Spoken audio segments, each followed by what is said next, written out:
नमस्कार, आप देख रहे हैं बिहार की आवाज।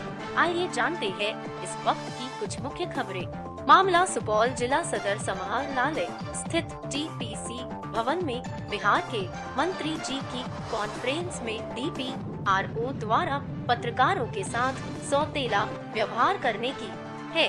हाल ही के कुछ दिन पूर्व में भी बिहार के गन्ना उद्योग मंत्री प्रमोद कुमार जी के कॉन्फ्रेंस में भी देखा गया कि बैठक संपन्न हो गई, सभी पदाधिकारी बैठक से चले गए, तब जाकर पत्रकारों को मंत्रियों के साथ कॉन्फ्रेंस करने दिया गया। तुरंत बाद पत्रकारों को चले जाने को कहा गया, जबकि डीपीआरओ ग्रुप में मंत्री जी द्वारा पत्रकारों को संबोधित किया जाना लिखा था, लेकिन हुआ उल्टा। बैठक किन किन पदाधिकारियों के साथ रखी गई ये पता ही नहीं चला।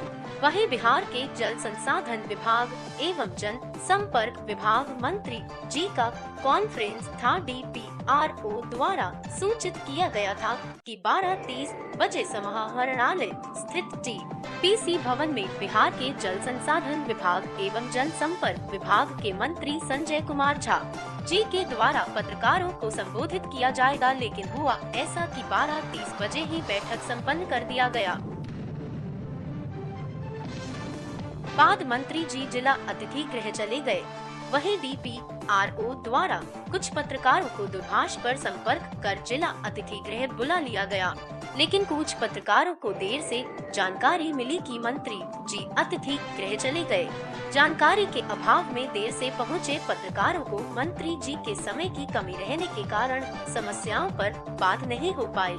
जब दिए गए समय की बात की शिकायत कुछ पत्रकारों द्वारा डीपीआरओ से की गई, तो उन्होंने कुछ पत्रकारों को डीपीआरओ ग्रुप से बिना सूचना के रिमूव कर दिया गया।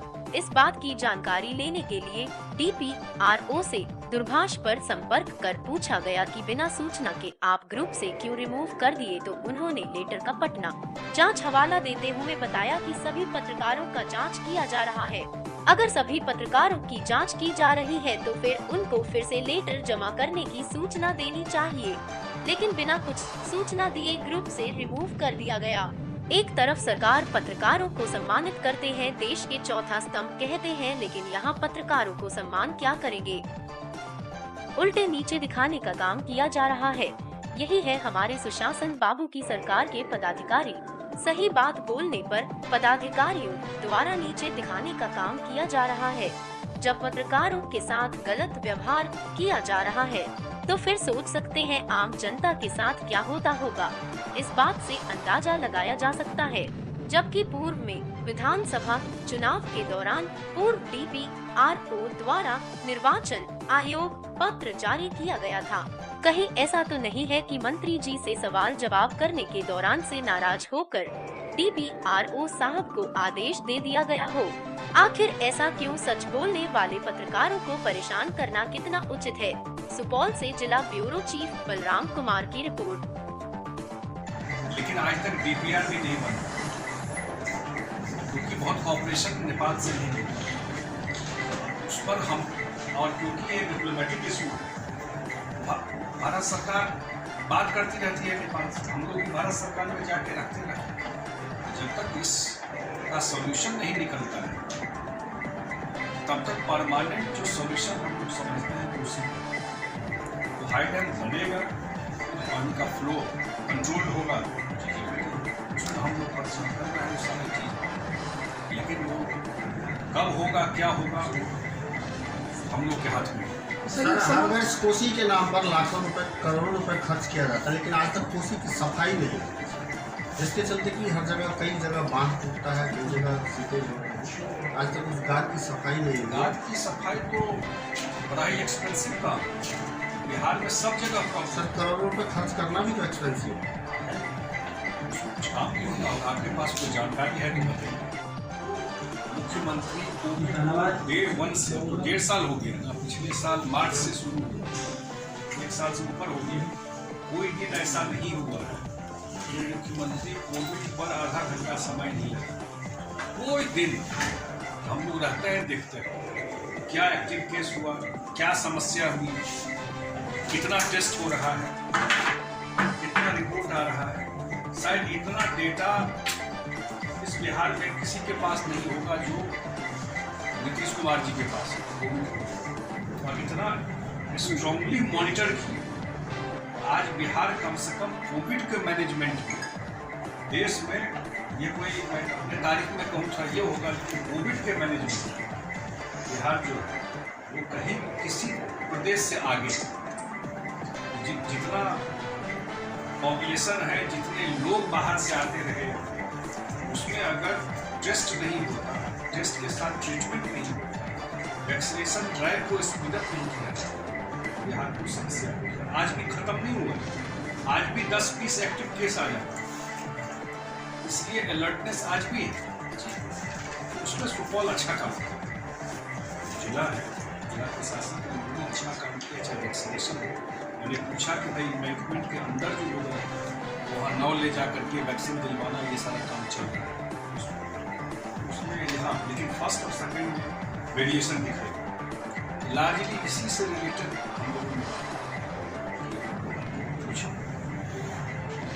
आप कोविड पर भी चर्चा कर रहे थे, धान की कमी है, ये बात आई नहीं मैं कह रहा हूँ कि सेकेंड डोज वाले लोग केंद्रों से लौट रहे हैं टीका नहीं होने के कारण, पर्याप्त टीका नहीं होने के कारण लोग लौट रहे हैं सेंटर से, कई सेंटरों से लोग लौट चुके हैं। उसका एक हो सकता है यह भी हो सकता है वजह कि वो 1 दिन 2 दिन गए लौट के आ गए फिर नहीं जा रहे हो हैं। सकता है ये वजह हो सकता है कि टीका के आपूर्ति में उस स्पीड में नहीं आ रहा, लेकिन ये भी वजह है कि उनका रुझान भी कम है, ये भी बात है, दोनों बात है।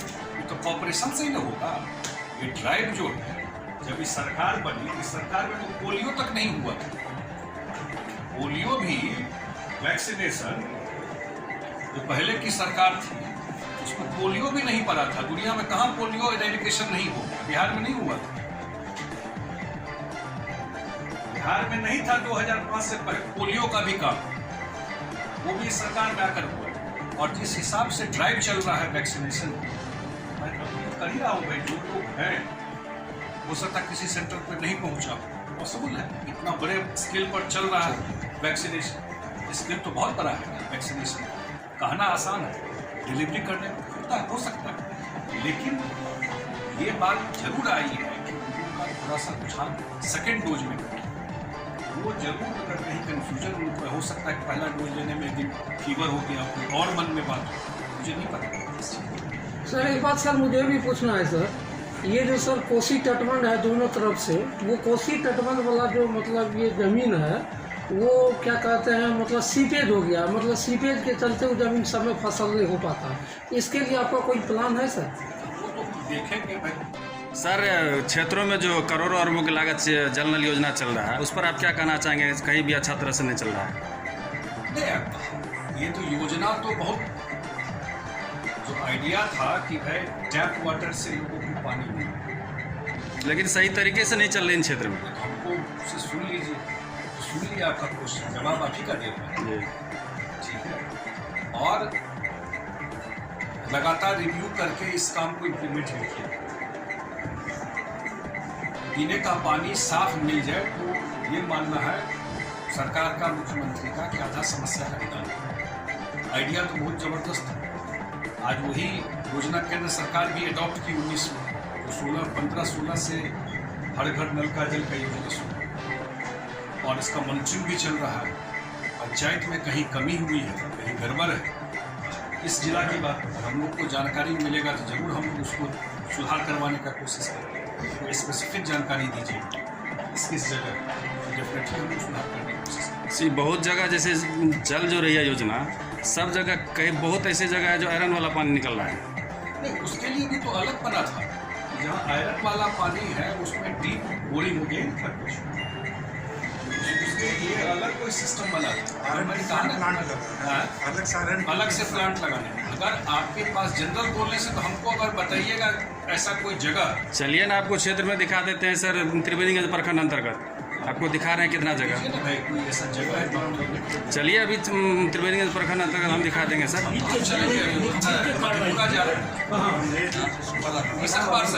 जी, आवाज़ इंडिया लाइव। आप दीजिएगा कि जगह का बात चल तो नहीं सकता, और जहाँ भी चल रही है वो ठीक तरीके से नहीं चल रही है, कोई देखने के लिए नहीं है।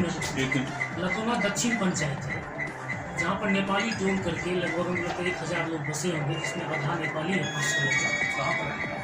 क्लिनिक बतौना दक्षिण 110 साल से सड़क नहीं मिली उनको, आज तक सड़क नहीं। एक चचरी था वो भी टूट गया। अब ये स्थिति है कि चारों बगल में दबंगों की जगह, आज भी लोग को रास्ता नहीं मिला, प्रशासन के द्वारा कोई पहल उस पर रास्ते